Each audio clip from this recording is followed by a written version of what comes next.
नमस्कार।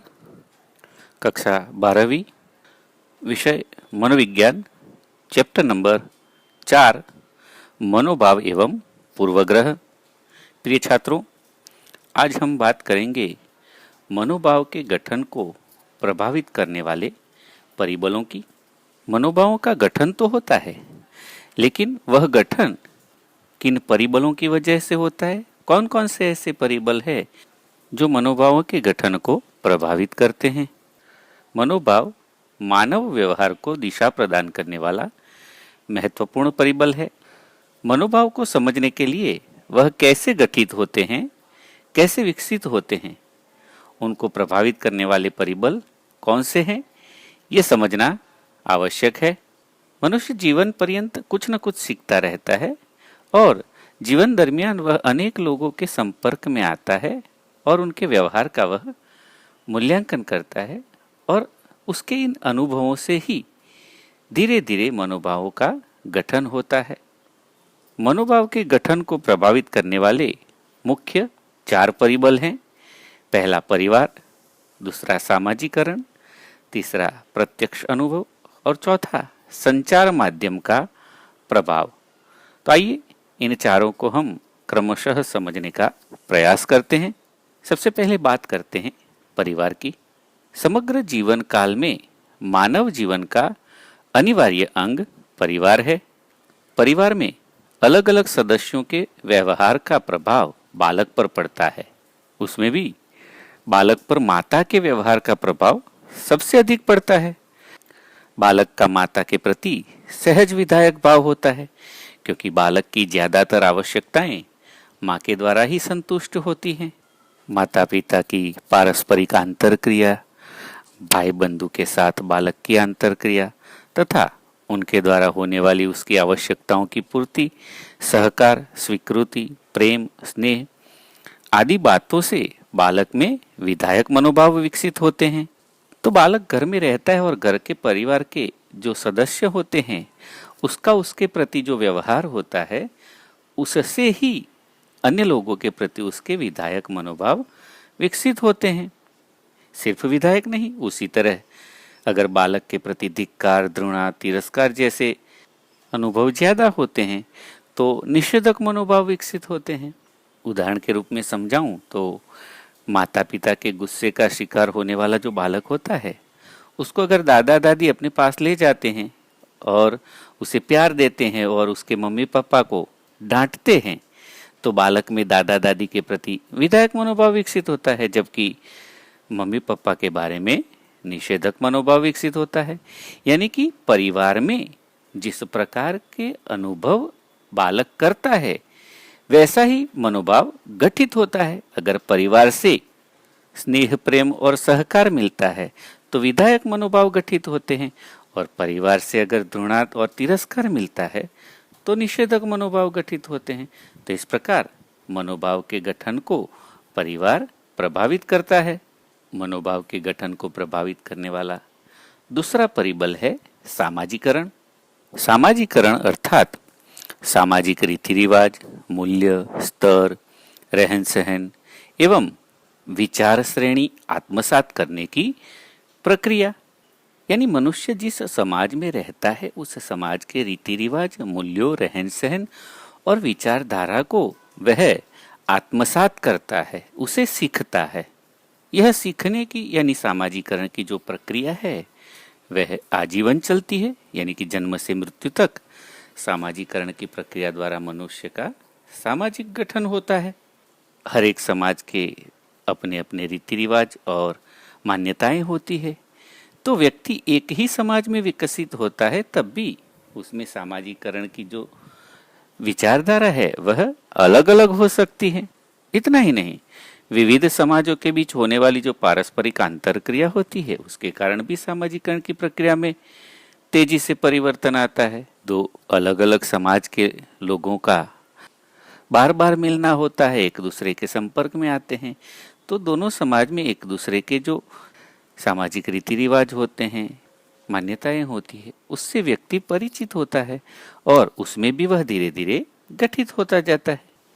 विविध जाति, धर्म, रीति रिवाज, जीवन शैली वगैरह अलग अलग समाजों में अलग अलग दिखाई देते हैं और उसी के अनुसार बालक का भी सामाजिकरण होता है। यही नहीं, भाषा, प्रांत एवं भौगोलिक विस्तार के अनुसार भी अलग अलग प्रकार का सामाजिकरण विकसित होता है। खाने पीने की आदतें हो, पहनावा हो, इन सब में भी विविधता दिखाई देती है। जैसे कि गुजरात में दाल भात रोटी सब्जी खाएंगे लोग, तो पंजाब में दूध दही पनीर, और दक्षिण भारत में जाएंगे तो वहाँ नारियल एवं भात का भी अधिक उपयोग होगा। तो उस प्रदेश के बालकों में इसी प्रकार का गठन होगा, यह स्वाभाविक बात है। इसके साथ साथ बड़ों का सम्मान, मेहमानों का अतिथि सत्कार, पहनावा, ये सारी चीजें भी अपने अपने समाज के अनुसार बालक में भी गठित होती है और इस प्रकार सामाजिकरण भी मनोभाव के गठन को प्रभावित करता है। मनोभाव के गठन को प्रभावित करने वाला तीसरा परिबल है प्रत्यक्ष अनुभव। दोस्तों, जैसे कहा गया है कि अनुभव एक उत्तम शिक्षक है, क्योंकि अनुभव जो सिखाता है वह कोई दूसरा नहीं सिखा सकता है और अनुभव द्वारा सीखी हुई बात सबसे ज्यादा प्रमाणित होती है और व्यक्ति उसे कभी भूलता नहीं है। प्रत्येक मनुष्य अपने जीवन के विविध अनुभवों से बहुत कुछ सीखता रहता है। प्रत्येक मनुष्य के विशिष्ट अनुभव होते हैं और उसका प्रत्यक्षीकरण भी अलग अलग ही होता है। इतना ही नहीं, मनुष्य की प्रतिक्रिया भी विविधता वाली होती है। प्रत्येक व्यक्ति अपने पूर्व अनुभव, शिक्षा और समझ के अनुसार अनुभवों का मूल्यांकन करता है और अपने अनुभवों के आधार पर ही उसमें किसी के प्रति विधायक तो किसी के प्रति निषेधक मनोभावों का गठन होता है। जैसे कि उदाहरण के रूप में कहें तो स्कूल में बच्चे पढ़ रहे हैं और स्कूल में कठोर छवि रखने वाले एक शिक्षक से सब डरते हैं, किंतु वही शिक्षक अगर किसी विद्यार्थी की व्यक्तिगत समस्या में ध्यान देते हैं और उसकी मदद करते हैं, तो जिस विद्यार्थी को शिक्षक ने मदद की है उस विद्यार्थी के मन में उस शिक्षक के प्रति अन्य छात्रों की तुलना में विशेष विधायक मनोभाव होगा, क्योंकि उसका जो प्रत्यक्ष अनुभव है वह उस मनोभाव को गठित करता है। यानी कि मनोभावों के गठन को प्रत्यक्ष अनुभव भी प्रभावित करते हैं। मनोभाव के गठन को प्रभावित करने वाला अंतिम एवं चौथा परिबल है संचार माध्यमों का प्रभाव। दोस्तों, 20वीं सदी वैज्ञानिक युग था तो 21वीं सदी टेक्नोलॉजी का युग है। आज के युग में विज्ञान एवं टेक्नोलॉजी सर्वव्यापक बन गए हैं। प्राचीन समय में तो किसी को संदेश पहुंचाना हो तो स्वयं जाना पड़ता था। कभी कभी कहीं कहीं पक्षियों का भी उसमें उपयोग होता था, जबकि आज हमारे पास कितने सारे उपकरण उपलब्ध है। समाचार पत्र है, television, mobile, WhatsApp, Facebook, Google, Twitter, ऐसे बहुत सारे सामाजिक संचार माध्यम आज हमारे पास उपलब्ध है और इनके माध्यम से हम गतिपूर्वक हमारा संदेश पहुंचा सकते हैं। इतना ही नहीं, गतिपूर्वक प्रतिक्रियाओं की भी प्राप्ति होती है।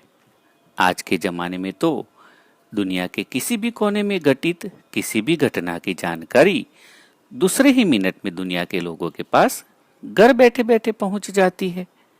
कहीं भी कुछ भी होता है तो उसके फोटोज, उसके वीडियोस लोगों के पास तुरंत पहुंच जाते हैं।